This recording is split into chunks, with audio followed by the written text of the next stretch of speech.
All right, we are here and we are ready to get started. Welcome to the 80s Babies Conversation, our Mommies Matter segment. It's your girl, Ray Cherie, the hostess with the mostest, here tonight to have a great conversation. I have a guest with me. Go ahead and introduce yourself, Mari. Hey everyone, this is Mari. So glad to be here. Welcome to the Mommies Matter segment. We have a lot of really interesting things to talk about today. So we are going to dig right in. Our topic for tonight, our mommy topic is what to do when you feel like you're down in the dumps. What to do when you feel like you're depressed. Well, first of all,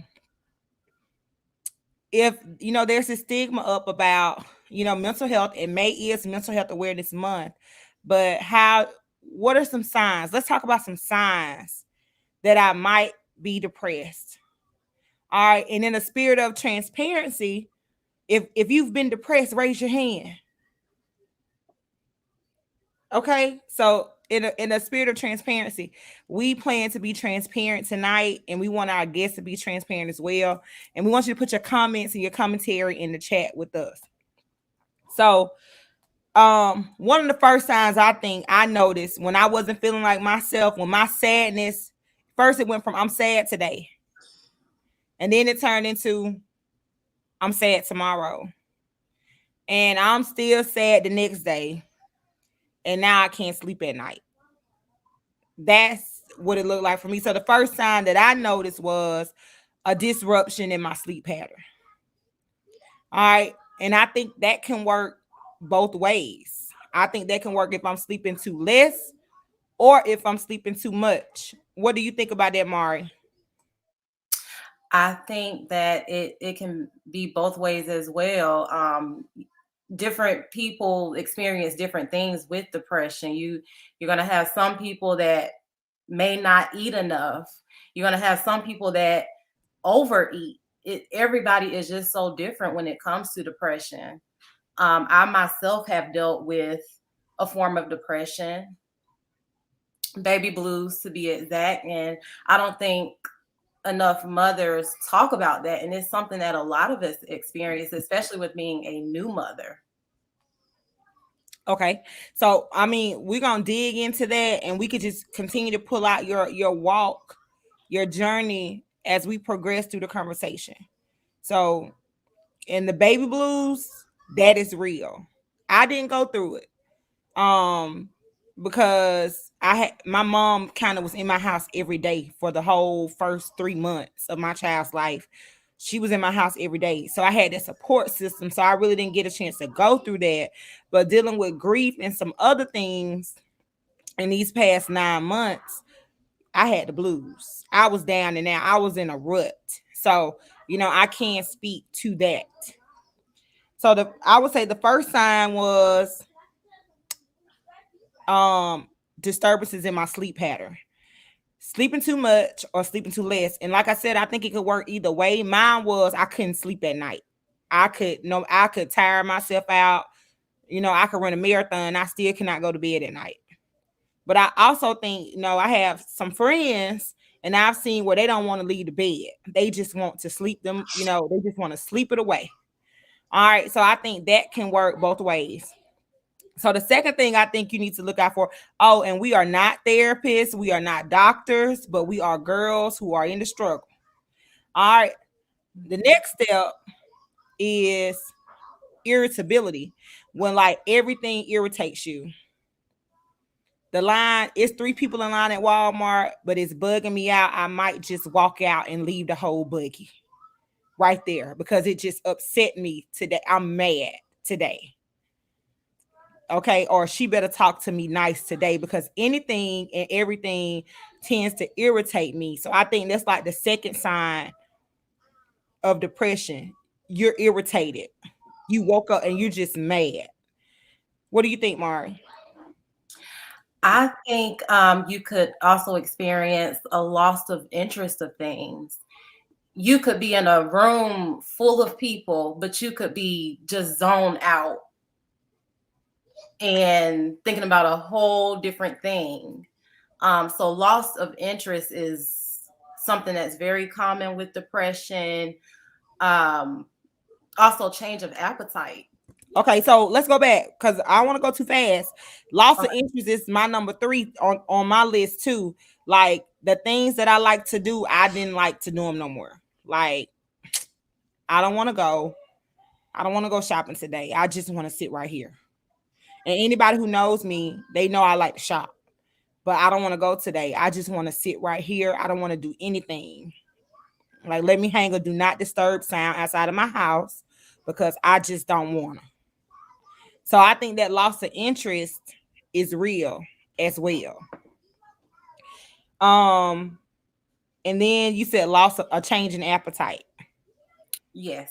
Hmm. Okay. Okay. I experienced that too. I wasn't eating. I was just living off of caffeine. Like I was just a cup of coffee and I wasn't eating.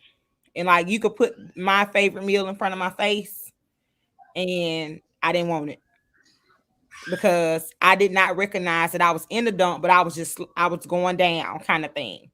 So I think that is another big thing as well. And if y'all are with us and y'all have some input, chime in the chat. And Raven, I'm totally opposite when it comes to change of appetite. I find that when I am very depressed, I use eating more as a way to cope. It's like like when you have that comfort food, like Mm, that bowl of ice cream or something like that. And that's something that I've had to work on. Um, because that's some people just do that. You have some people that eat less and some people that eat more. It just depends on the person. okay. So I think, yeah, I think it does. It just depends on the person. But I think we have to pay, this is letting us know that we have to pay attention to what's going on, with ourselves kind of thing. And if I'm doing something too less, if I'm doing something too more, then I need to be watching myself to paying attention to what I'm doing. And another thing I think we need to pay attention to is, am I doing it in hopes of changing? It makes me feel better. Okay, I am the same way. I eat more during depression, especially during winter months.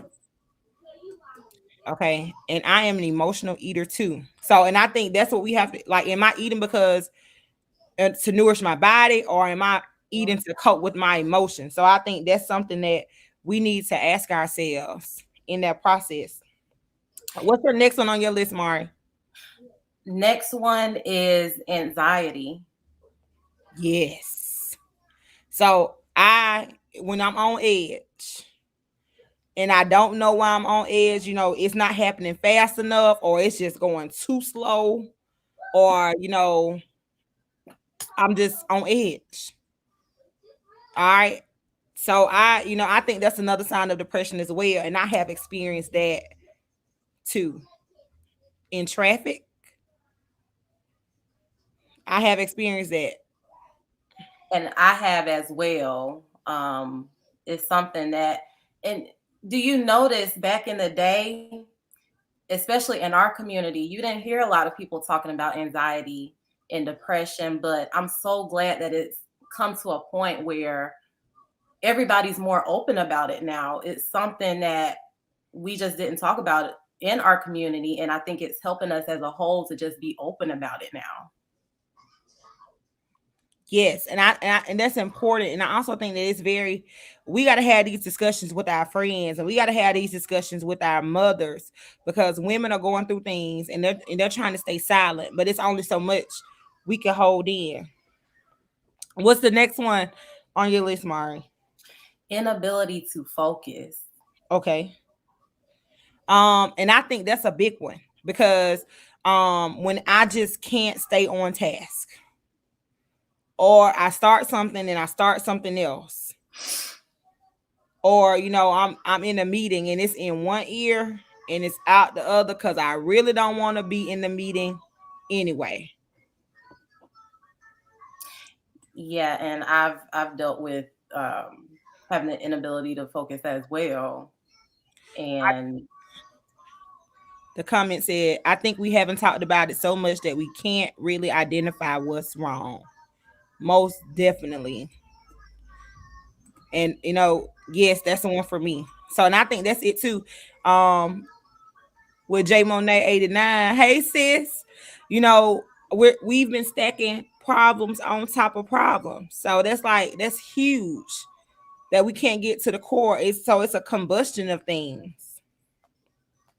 All right, so and that's the inability to focus, and that's one of those things I pay attention to because that's how I know I'm off. And then I had that face when I'm in that meeting and it's going in one ear and out the other, and I think the person that I'm meeting with probably can see, like, it's going in one ear and out the other. I got bigger fish to fry. I have too many things going on right now. I can't.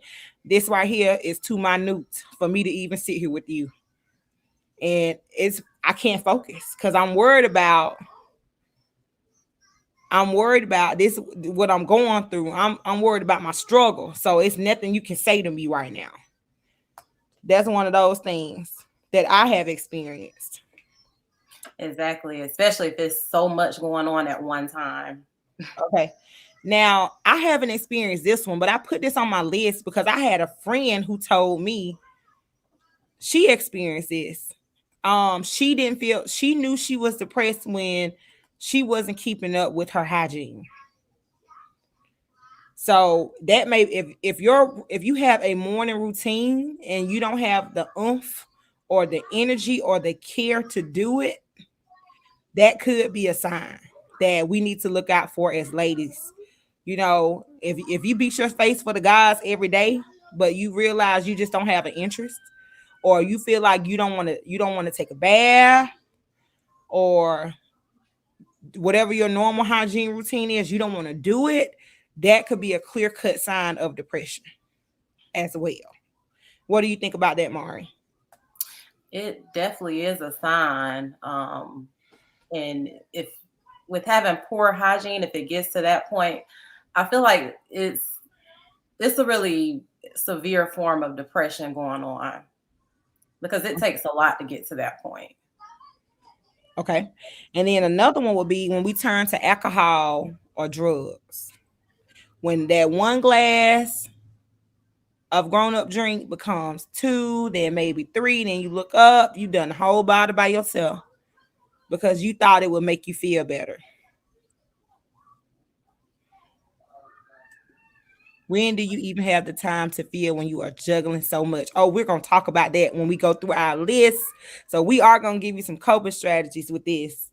But yeah, so turning to heavy and prolonged sleeping. Yes, that sleep pattern is everything. That's like one of the first things, Janet. I agree. That's one of like the first things you experience, and that sleep pattern gets off.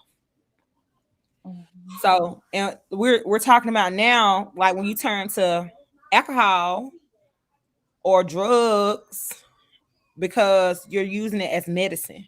You think that it's gonna take the problem away, but then when you sober up, the problem is still there because we hadn't tackled the problem, kind of thing.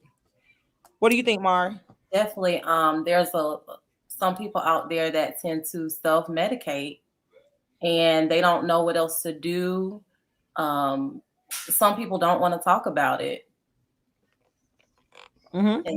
And they turn to that to cope. So I personally know some people that have done that. Okay. Mhm. So let's talk about some things we can do. And ladies, if you have some tips in the chat, share yours. We'll share ours. So my first thing is, girl, get up. And when you get up, make that bed up. I think it's that simple. Like for me, let me make my bed up. Let me get up. Let me make my bed up. Let me organize the pillows really pretty so that I am not going to lay back across this bed.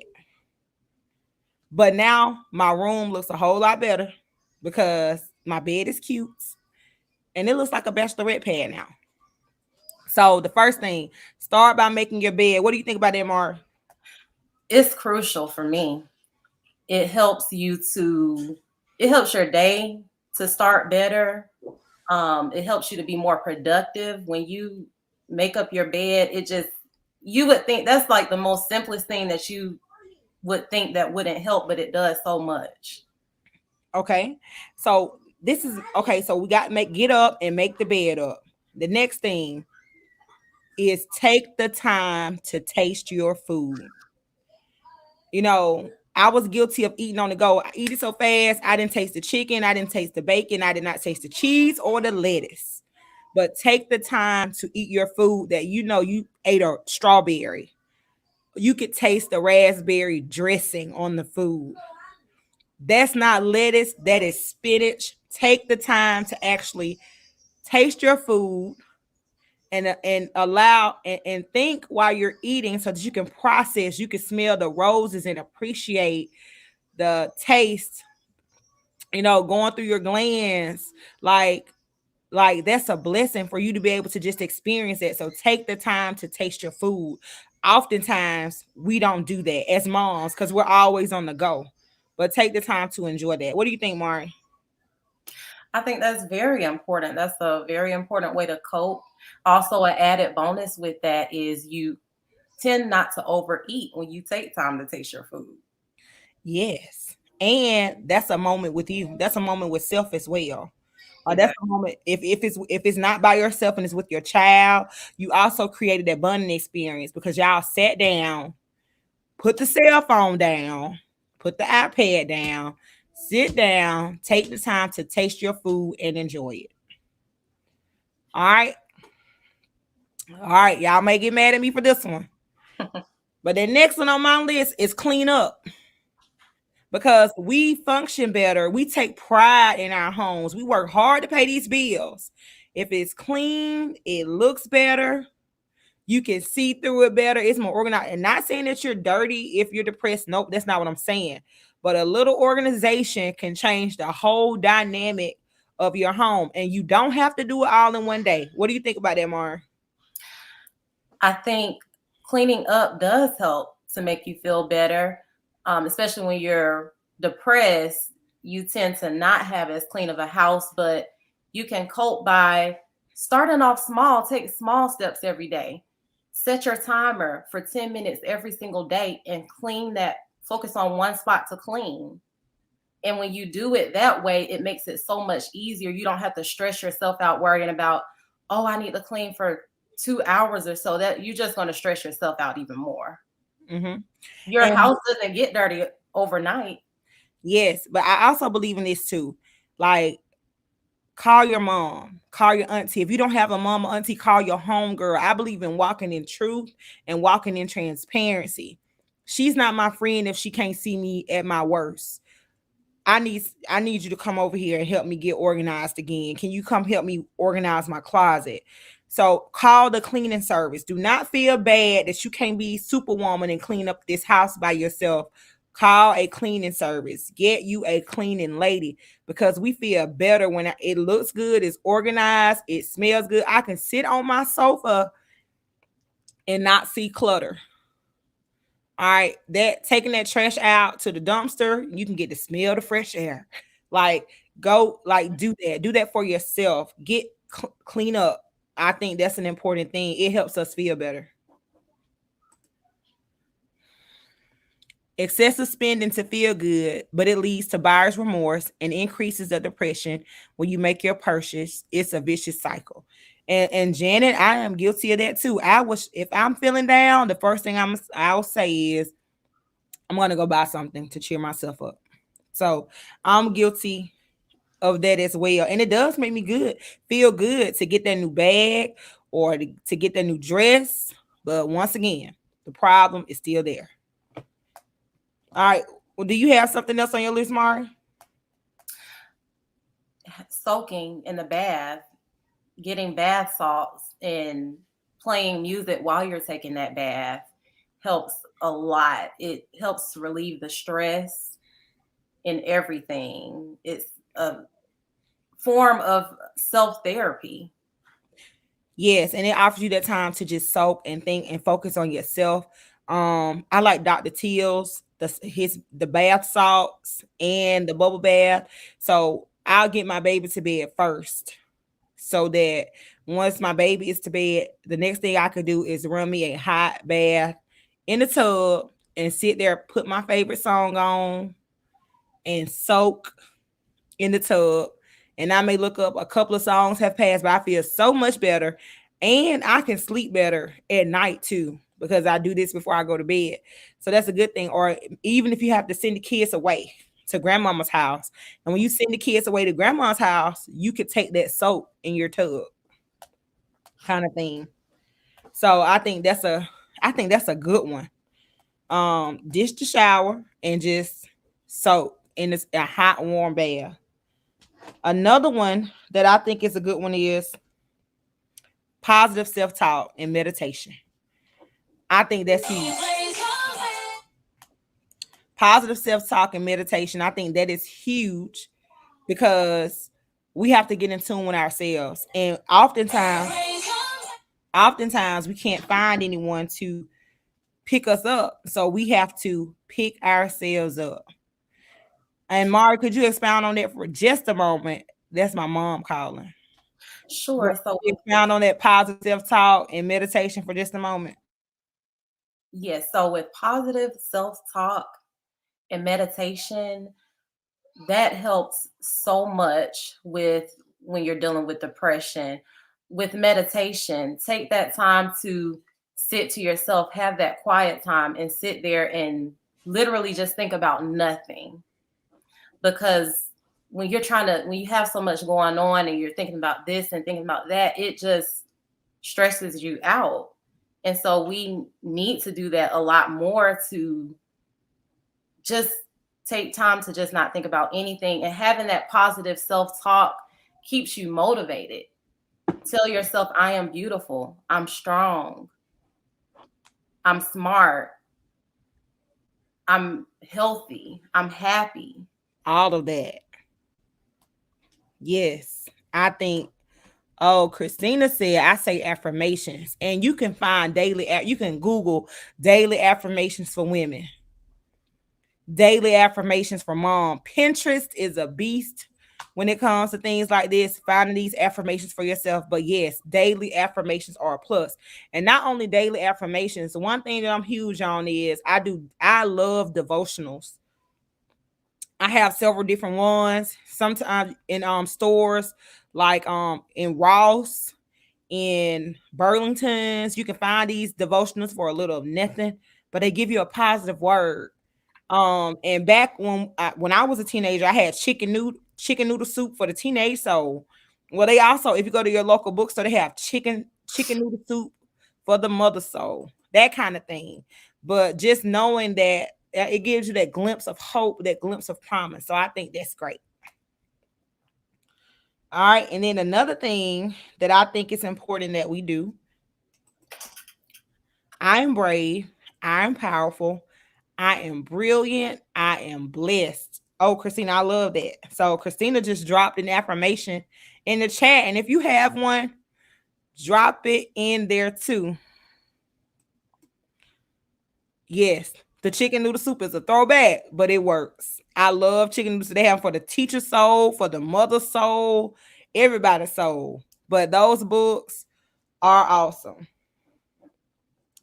All right, so the next thing that I have on my list is to hold yourself accountable. Get a planner. Make your to-do list, create a schedule for yourself. Like, write in that planner and take it with you everywhere you go so that you can hold yourself accountable. Because if you're down in the dumps, we know we don't feel like doing anything.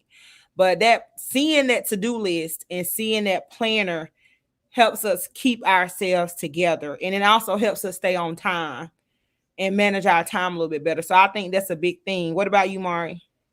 I personally do that as well. I have this yearly planner where I can put goals and everything in and put daily to-do lists in, and having a more structured plan by putting those things that you have to do every day in your planner, whether it's daily, weekly, or etc. It just helps you to be more productive, and it does help you to hold yourself accountable and achieve those goals and everything else that you have to do. Okay. And then I think that's a good point. The next thing is move. And it's not that you have to go join an extreme fitness class tomorrow. That's not what I mean by move. But you know, walk outside, check the mailbox, walk, go take a walk in the park. Start small, but once again, when we move, we start feeling our blood is circulating, and we start feeling better. What do you think, Mari? Moving helps so much. It gives you that time to self reflect or think, and it helps you to um, just stay active. We all need to stay active in some type of shape or form. So I think moving is super important. It's something that I try to incorporate into my daily routine. Okay, and along with that, I would think setting goals for yourself is important. All right. So, when we're feeling down, or we feeling like we're down in the dumps, it's critical that we start slow, but because you don't want to put yourself in overload, but set goals for yourself. Okay, I'm gonna go walk in the park on Monday. And then you may move it to I'm gonna go walk in the park on Monday and Wednesday. And on Thursday, I'm gonna clean my house.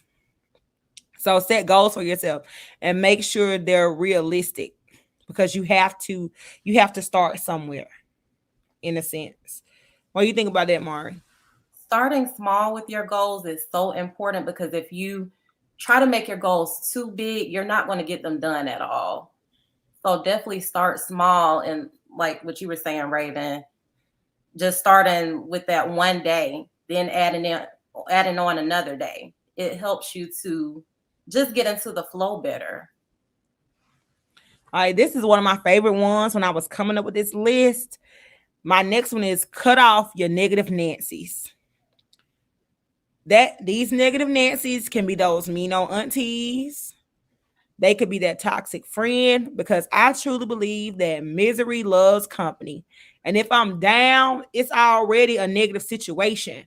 So I don't need someone piling on to that. So cut off, if you're down in the dump, cut off those negative Nancy's. Trade those toxic friends and toxic family members for people who tend to speak a little more positivity into your situation. What do you think, Mark? It's so important to cut off those negative Nancy's because if you don't, it's just going to continue to stress you out. You're going to have more resentment towards that person. And it's just best to just sometimes cut certain people off. For example, I had a friend that was just super negative all the time, complaining all the time, and I just couldn't deal with it anymore. And I hated to cut that friend off, but I had to do that because it was just affecting me in a way. So it's super important to do that. And I don't think enough of us do that. I have to get off social media completely. I think sometimes it's overstimulation. Yes, Christina, I agree with that, because social media can take up a big portion of our day, but don't eliminate the 80s babies conversation when you do that, because we try to throw positivity in for our people, as we see fit, like tonight. But definitely cut off those toxic friendships. And you may not cut your friend off forever, but it may be me saying, Mari, I can't right now. So let me get myself straight, and then I'm gonna call you when I get this right here figured out, because I can't right now. And it's okay to let people know that you can't right now. All right. And the number 10 is to talk to someone, a friend, a family member, a therapist, maybe. Like if it's severe and you feel like I can't do this by myself, then it's time to reach out and extend the olive branch to invite someone in to help you overcome your situation. And it is okay to talk to a therapist, because what COVID has done for us is created these virtual appointments where you can, teledoc and Zoom and all these other things, and you can have that conversation with your therapist. All right. So I think that it's very important to bring someone in. If you feel like you're just going down and you can't figure out how to get out of this moment, it's time to talk to somebody. And do you have anything to add to that, Mari? It definitely helps when you have someone to talk to, because with you just keeping it on your chest and holding it in to yourself, it could just make things even worse. You could get to a point where you just feel like your head is exploding. So helping talking to someone helps it to just get it off of your chest. Mm-hmm. And last but not least, ask for help. The people don't know, your friend don't know that you're hurting if you didn't say so. Your friend doesn't know that you're hurting if you still, wearing the mask every day. You going in looking like Miss Picture Perfect, and you going through the struggle because she doesn't know you look like yourself. Ask for help. You can't clean that house. Ask for help. You know, you don't want to cook today, and you and your child still have to eat. Call your home girl. Call your relative and say, "Can me and my baby come over and eat dinner today?" Like, yes, doctors prescribe medication. So that's taking it to the next step. If you need to go get medicine, we said that we're not a psychiatrist or a physician. So that's our disclaimer. But if you need help, you have got to seek help to get the help you need, kind of thing. What do you think, Mari? Asking for help is so important. And that's something that I have to work on myself. Sometimes you want to be superwoman and do everything, but it's just not realistic in some cases. Okay. And that is not. So, and that is us. So that was our big issue for tonight. We wanted to talk about depression because we know that a lot of moms may be going through, but we want to let you know we're here. So that is our testament that it's certainly not the end. Like, it's life. It's a part of life. We go through things. It reminds us that we're human. We feel things, but it also reminds us that we have purpose because we can come out of things. So, now to lighten it up a bit, Mari, the kids have 2 more days of school here. The kids have 2 more days of school here. Let's talk about some things that we can do with our kids for the summer to keep them entertained and to keep us stress free. So I'm a mom on a budget. So I'm always trying to figure out how to do things cost effectively. So one of the first things that I am going to do this week is I am about to make a weekly calendar of the restaurants that let kids eat free. Like, I will know that this restaurant has free kids meals on this night. I know that Moe's, the kids get a free burrito on Sundays. But I need to make this list of places that kids can eat free for the summer so that me and my child can get in where we fit in. What's the tip you have, Mario? Things we can do with the kids for the summer? You can visit your local library. And the library has more than just books for children. There are many other activities and toys there that are designed for each age. They offer audiobooks and educational computer games. So that helps to spice it up instead of just, it's nothing wrong with reading a book, but having that variety helps so much. Yeah, because I know I don't know how it's gonna work here, but I know they have like puppet time and puppet shows, and they have story times where they read these stories to the kids. So that is a good way to check the schedule of your local library. And one thing that me and my child did, Dollar Tree became my best friend. And one of the things that we found at Dollar Tree were puzzles. So we would get like a 500-piece puzzle, and it would probably take us 2 to 3 hours to put it together. But it helped with her logical thinking. And we would just we would have puzzle night once a week, and we would put together these puzzles in our living room floor. So we kind of made that a thing that we look forward to doing during the week throughout the summer. What about you, Mari? My son and I also love to do puzzles. Specifically for him, I got a Montessori puzzle. Montessori puzzles help children to learn more independently and think more independently. So he loves that activity. We also love to take walks together. Yes, I am big on trying to tire my child out so that I can sleep well and she can too. So you can do those early morning walks, but you can also do a pajama walk. No, you can walk the neighborhood in the pajamas, or you could go hit the park, let her hit the park in his or her pajamas real quick, but tire them out before bed. And kids like scenery. So the park that is not far from our house has ducks. She wants to stop and get pictures of the ducks, that kind of thing. Some people like to feed the ducks, but I was told that could be harmful for the ducks, so we stopped doing that. But she Mm. likes to go out and look at the ducks and take pictures of the ducks. So, but I'm really just trying to get her tired before we get back home, but before we eat dinner. So it's tired, eat, bath, and sleep. She's out. That's what I'm trying to do. All right. So another idea that I had, if you find cheap water guns, all right, I think this is really cute. If you find cheap water guns, you can fill them. You can unscrew the bottle from the water gun, and you can fill them with paint. And you can go to Dollar Tree and get the canvases. And you can let your child do this creative abstract art with paint guns from Dollar Tree and paint from Dollar Tree and canvases from Dollar Tree. And it's like a $5 activity, and you can let your child have at it and be Picasso for a day. I think that's a cute idea. Yeah, that is. I'm going to try that. Okay. And what else do you got, Mari, on your list? So I love to take my son to the playground. It tires him out. He enjoys his day. I get to get out in the sun, and it's a win-win situation for both of us. Yes, the playground and the splash pads, the community splash pads.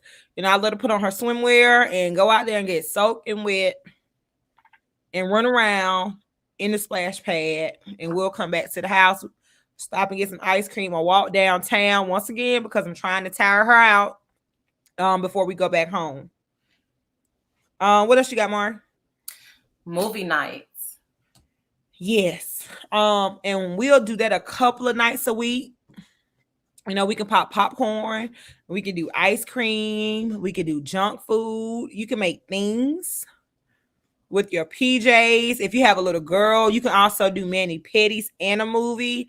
So it's just so many different things you can do with that movie night at home. We like to make stuff, slime, and so Play-Doh is something that you can make at the house that you don't need a lot of things. So you can look into that. It's like a couple of little 1-minute videos on YouTube where it shows you how to make Play-Doh, and the kids will love how to do that, because I know you need flour, food coloring, and a little bit of oil, but look on YouTube for the video. But Play-Doh is one of those cool things that you can make with your kids, and then it also prevent you from having to buy it all the time as well. What's something that you have, Mari? So we also love to bake. It's so important to also teach your child how to bake too, because a lot of people don't cook like they used to. So it gives you the opportunity to bond, and it also gives you the opportunity to teach your child how to cook. Okay. So I think that's a good one. And another one is to you can make your own beach towels. If you're gonna take a beach trip this year, you can get some masking tape and spell out your name with the masking tape in the towel. You can get tie-dye and put it in spray bottles and spray around the letters, and you will finish with this beautifully made towel with your names in them. You can make those on the front lawn or the back lawn if you prefer. And also with that, I scoped out vacations. I know gas prices are rising, and that may affect if people can take their kids on a vacation or whatnot. But I just wanted to point out that I looked at Wild Adventures today, and it has a $69.99 2-day pass. So that will allow you to go. And if you're old school a little bit, or if your mom used to do this, pack your cooler. You can take your kid outside the park to do sandwiches and juice, take them back in the park, let them play and ride some more. But for $69.99 for 2 days, that's something that is affordable. It's in Valdosta, Georgia, for the people who are local in Alabama. So I'm in Alabama, and Mari is in Alabama. She's in Montgomery, and I'm in Phoenix City. So, and another thing I looked at was Six Flags over Georgia. They have in Atlanta, they have a summer pass for two payments of $30, which is $60. But you can have unlimited admission to Six Flags for the summer for $60. And once again, that's a deal you can't beat. But also looking at like selfie museums and stuff like that and finding little cool places that you can go throughout the week that are affordable to you. What do you think, Mari? So yeah, I think staycations are a very affordable alternative to if you're not necessarily able to afford to spend a whole bunch of gas money to go somewhere else. I am in the Montgomery, Alabama area, and there is a place in Hope Hall called the Animal Safari Park.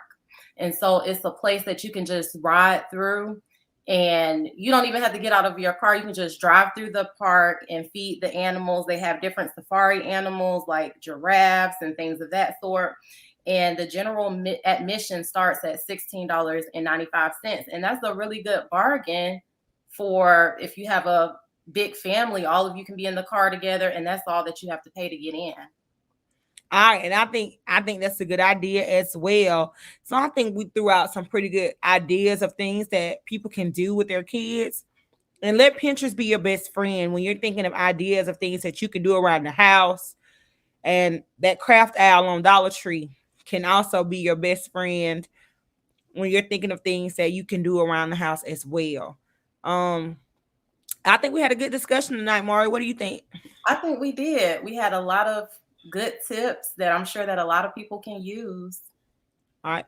And ladies, if you're feeling down, once again, seek help. Don't be afraid to tell your doctor and don't be afraid to talk to a therapist because May is Mental Health Awareness Month. And if we need help, we have to seek the help that we need. Anything else, Mari? I think we got it all covered. We talked about mental health. We talked about ways to cope and gave you some tips on activities to do as far as having a staycation. So I think that's a really good tip for everyone because doing so many affordable things allows you to do more. Yeah, I think it does. Well, that is all we have for tonight. Thank y'all for tuning in. If you enjoyed tonight's talk, please hit the like button, give us a thumbs up, and also hit the subscribe button. We need more subscribers, so please tell your friends about the 80s Babies conversation, Mommies Matter segment, and we'll see you next Saturday. Good night. Good night, y'all.